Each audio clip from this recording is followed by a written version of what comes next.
On this channel, I cover a lot of different stuff. But if you've been a long-term Seed Butter fan, you know that I love art and bringing content that isn't super well known into the public eye. Either by covering a new topic that not many people have heard of, or finding some underappreciated art somewhere and trying to spread the word about it. That's sort of what I'm trying to do today, as I recently stumbled across an artist that doesn't really seem to be appreciated enough outside of his own country. I honestly saw a clip of this video at like 2 AM on YouTube with zero context and dove into this baby rabbit hole, discovering an animator by the name of Václav Mergel. After watching some of his content and being thoroughly creeped out by it, I decided I needed to cover it here. So, in this video, I'm going to paint a picture of his career, mainly framed by his four most important short films. This is an incredibly surrealistic deep dive that I'm excited to take with you all today, and I can guarantee that this strange art style, dated presentation, and interesting themes will absolutely creep you out. Quickly, I'll ask that if you enjoy this video to consider engaging with me to boost my small channel and help me get to 10,000 subs. If you really like this content, we'd love to have you over at the Seed Butter Discord server, the link to which is in the description of this video. Now that that's all said and done, let's get right into this terrifying art. Václav Mergel is a Czechoslovakian artist, painter, and animator born in 1935, who was educated at the College of Applied Arts in Prague. Most of his works were published under the company Kratky Film. To my knowledge, these videos that we're analyzing today were put out as Soviet-era cartoons, basically. That is in part why I think his work hasn't been recognized in the West so much, and why there isn't much discussion about him on the English-speaking web. I do highly recommend watching this stuff from start to finish after you get through this video. Mergel has written, directed, hand-animated, and painted all sorts of stuff, but his most notable works are these animations. In the 60s, he experimented blending claymation, traditional animation, and occasionally woodcut illustrations. While studying in Prague, he put out two short films. The first titled Promeny, or in English, Metamorphosis, and the second titled Studie dotyku, the study of a contact. I want to take a very brief look at these films before we dive into his main portfolio. Metamorphosis, which is what I'm going to call it because my tongue knows no Czech, was pretty important for being the first Czech film to use claymation. Now here's an interesting thing about it. I could barely find it. I know these films aren't lost, they're very well documented online, but the only copy I could readily access for free was from what I believe is a snippet of a lecture titled Václav Mergel and the Alchemy of Matter. This is the video in question. Like I said, it appears to be a lecture that analyzes and discusses this film.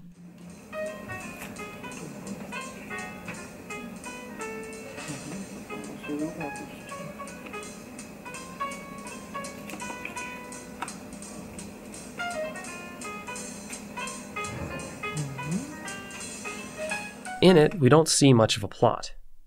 It's all visuals of what appear to be germs dancing around and reproducing, molting and splitting off of one another as a cheery piano goes off in the background. The film showcases one scene in particular that would give a tryptophobic nightmares, but other than that, it's not too creepy, and there isn't much of a story. Only technique. This form was important for Mergel's career, and it also demonstrates the technique that he would continue using later on in life. After that came The Study of a Contact, a brief film made while he concluded his education. He was given a scholarship from a Canadian institution to create any short, about a minute long, with any subject, in which he decided to focus on touch and contact. Now, I would love to show it to you all, but after scouring the internet, including dozens of sketchy Czech sites, I couldn't find it. I was only able to get a hold of a couple of stills. Now, this kind of makes sense, as this film is likely the least known part of Mergel's career, though it's still significant. It's only a minute long though, so I think we can go ahead and move past it. What's important to know about these two films is how Mergel was educated and the style he pioneered. With that said, I want to dive into the first major component of this video, Mergel's next short, which came out in 1970.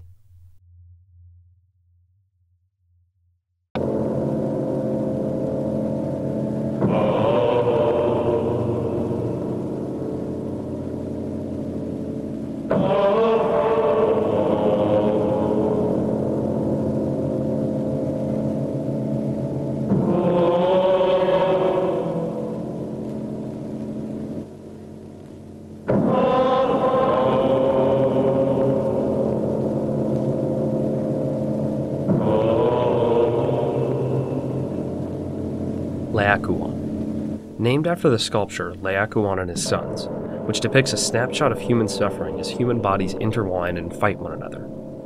This short really kicked off Mergel's career, and it's nothing short of terrifying. We open with shots of space, and eventually the camera pans its way to the planet where this hellish world takes place. We land on an alien landscape filled with creatures devouring one another.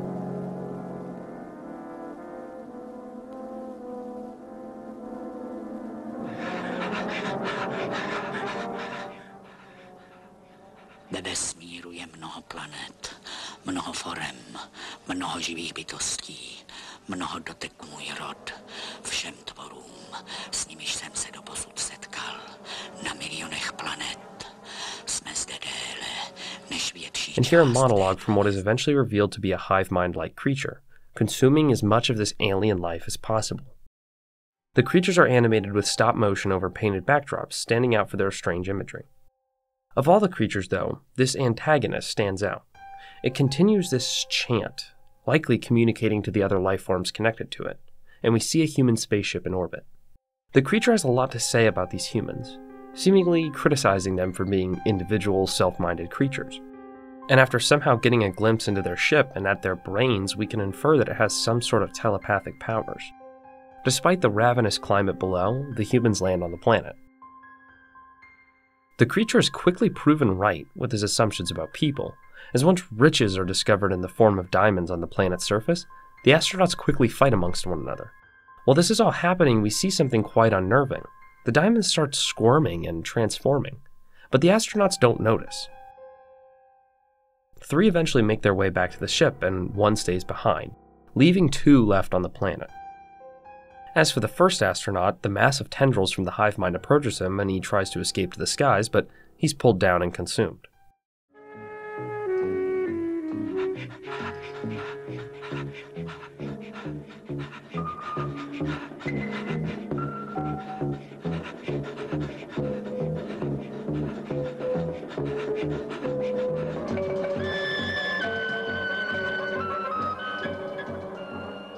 Kličky a smyčky, háčky a drápky, přísavky, úponky, bodce a lody, tykadla, kusadla, makadla, chapadla, sevřít a zmáčknout, omotat, strhnout, porazit, chuť pěstí, chuť očnic, chuť kostí, chuť žrádla, chuť žrádla, chuť žrádla.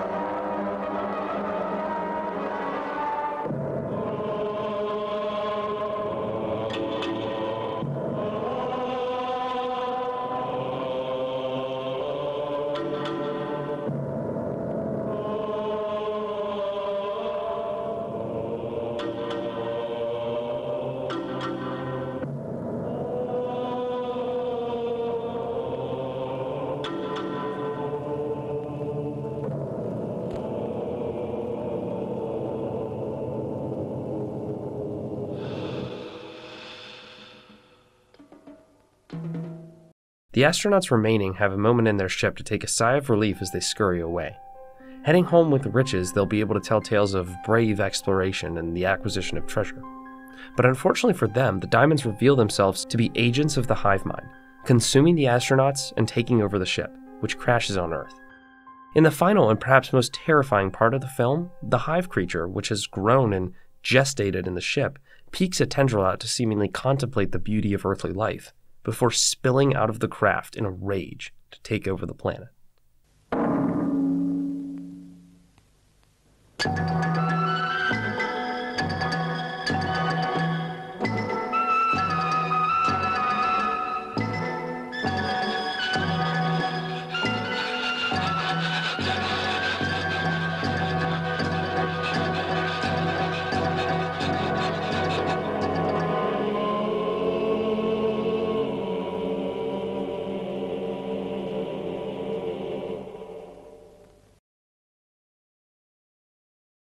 Six years later, and inspired directly from a short story, Marigold would produce his next film.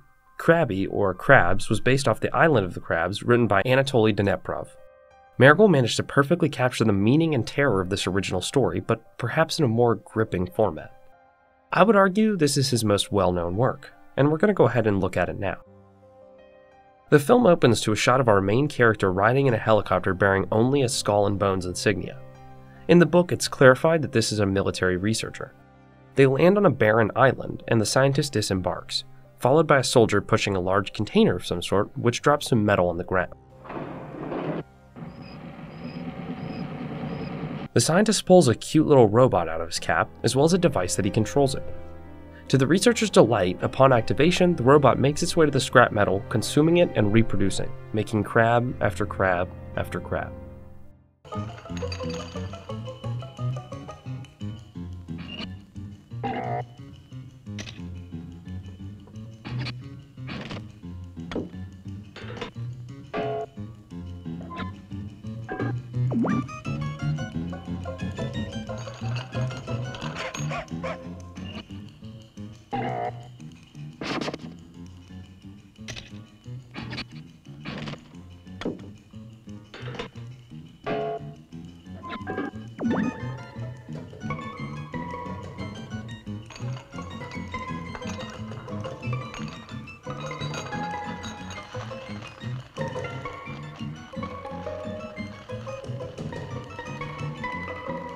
More scrap metal is laid out, and the scientist wheezes laughing as the crabs make short work of it. A day passes, and the crabs fade into the distance.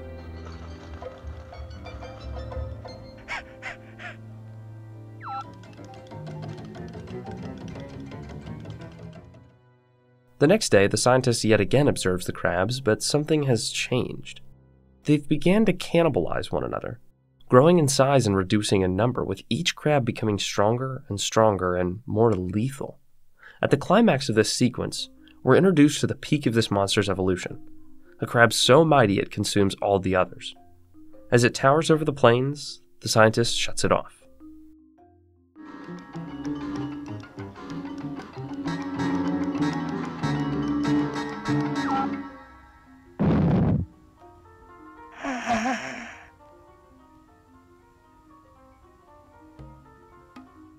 The scientist and his assistant make their way back to the tent, and he begins to dream. The scientist's unconscious mind produces terrifying visions of these crab monsters being deployed into a city. They destroy buildings, eat trains, topple bridges, leaving humans falling to the ground below. They are nothing short of a catastrophe. By all means, they bring about an apocalypse. A human army tries to subdue them, but they fail. This is just a dream, but the threat isn't gone. In what you could call a miracle, the crab was struck by lightning after being shut off and seemingly gained sentience over itself. Free will gained, but its hunger for metal just the same. The next morning, the two men are awoken by the creature, who in one of the more terrifying shots of the film extracts the metal teeth from the scientist and in violently handling him, seemingly drops him dead.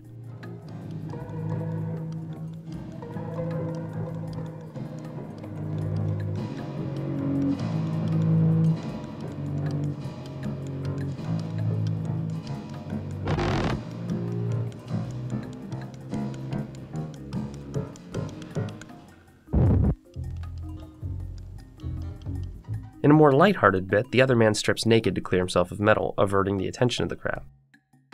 It seems a bit bleak for humanity, but the crab makes its way back to the stage and, after finding no more metal, cannibalizes himself, eating parts of his own body until he explodes, ending the film.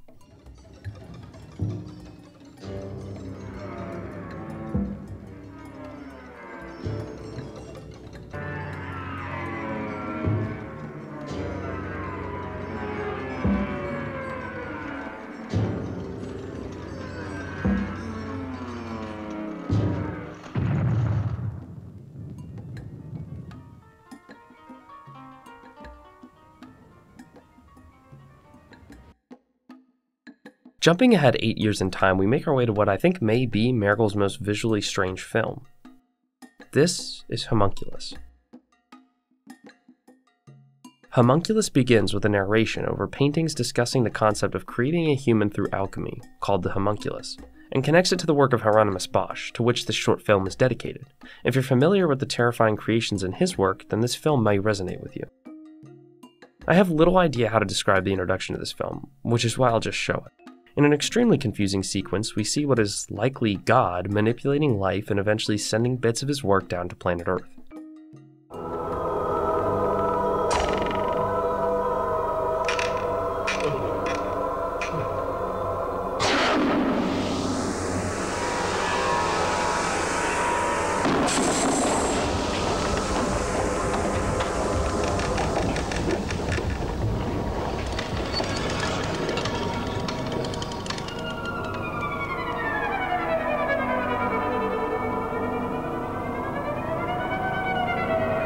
These bits of material endowed with life crash into a building of sorts, in a city which, in my personal interpretation, has no life and is all robotic and material.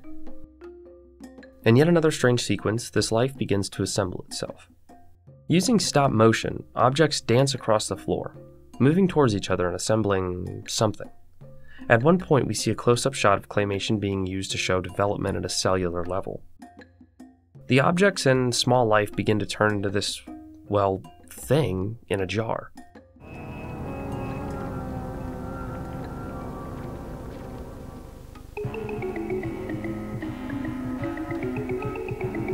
It struggles to escape, moving about its home and taking in its surroundings. Curiously, it shocks, or is shocked, by the jar itself, which to me is reminiscent of the Miller-Urey experiment which, put very simply, attempted to get a glimpse at the chemical origins of life using a glass container which was shocked, though in this case, the creature is already alive at this point.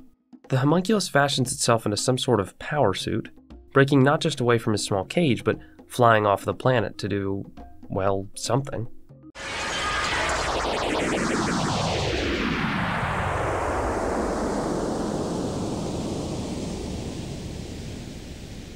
He doesn't get very far, though. He's quickly met by God's creatures, who bat him around like a toy, and eventually, God grabs the homunculus and fashions him into two humans, Adam and Eve. Specifically, the Adam and Eve from Bosch's Garden of Earthly Delights.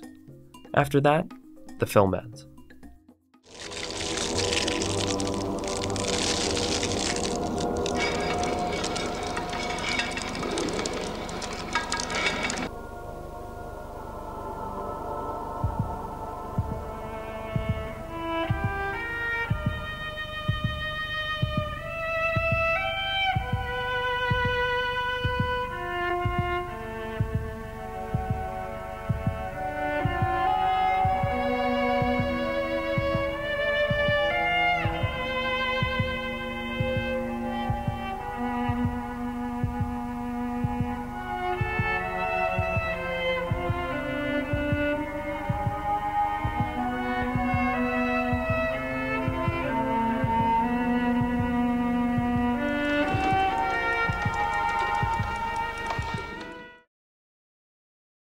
The final major film from Miracle's career that I want to highlight in detail is called Microbe. This film entirely takes place inside the body of a woman who is ill and is housing some virus, but these microbes parody human attitudes towards one another into the earth. True to his typical themes, there are plenty of germs eating other germs. We eventually find two of these microbes that are seemingly of the same species, and in a surprisingly happy and beautiful sequence, they fall in love.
These creatures have a family, and soon after, the father shows his offspring how to survive in the wild, showing them what to eat.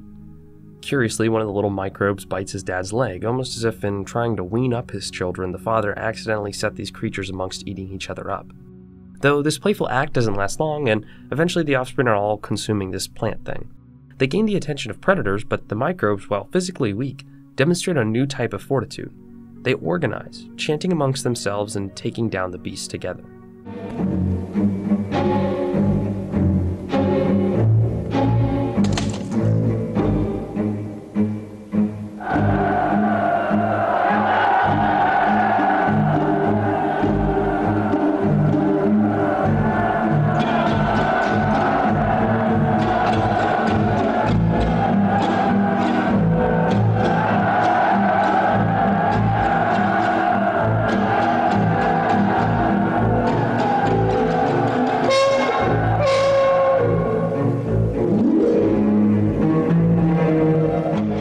Battles get more and more organized, and the germs seem to conquest, following their father in a sequence which appears reminiscent of certain evil leaders and imagery from World War II.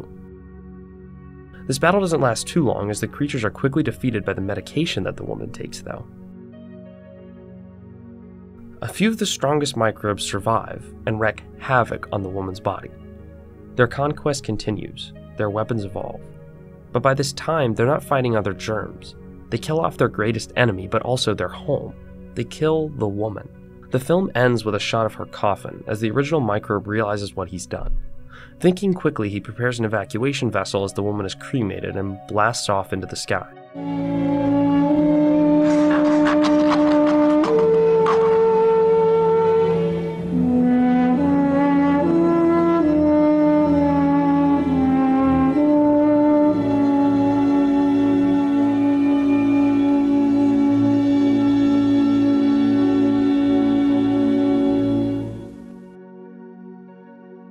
Now, this isn't the end of Marigold's work. He made a few other great short films, one called Hello Albert, about getting stuck in a time loop, one called Little Cousins, and he also contributed to a film called The Last Theft, which is filmed but has stop-motion animation elements. Then he worked for Czech television making kids programs, which I would never let my kids anywhere near stuff that this guy makes, but that's just me. But at this point, his work drifts away from the themes in this video. The later works can and should be appreciated, but they lack something that these 4 films possess. This collection of Marigold's work is about humanity, people, life, how we come to be, how we live, and how we will destroy ourselves. It's plain as day that much of Marigold's work is concerned with life at the cellular level. Reproduction, germination, competition, whatever processes of life it may be, Marigold constructs creatures who are born, live, fight, and die. But this work isn't about creepy aliens or robot crabs, goofy microbes, or even small homunculi. It's about us. Laocoon is concerned with human greed, how we fight amongst ourselves, how we are quick to disregard science and achievement in favor of individual gain and riches, and the consequences that may bring. When humans are put in positions of trust, like being one of the few ambassadors to visit a new planet, they are no less immune to this personal compromise.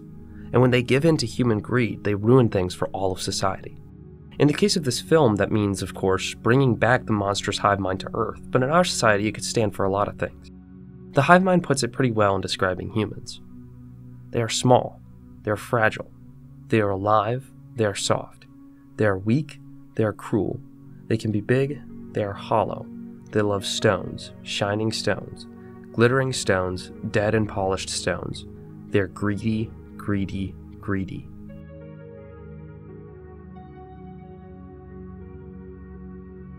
Krabs investigates not just evolution and how sometimes natural selection can perhaps go wrong, but how humans treat one another, how our pursuit of the grandest weaponry can destroy us as a whole, and how our creations can come back to bite us, or, in this case, suck out our teeth. Homunculus is a more innocent film by comparison.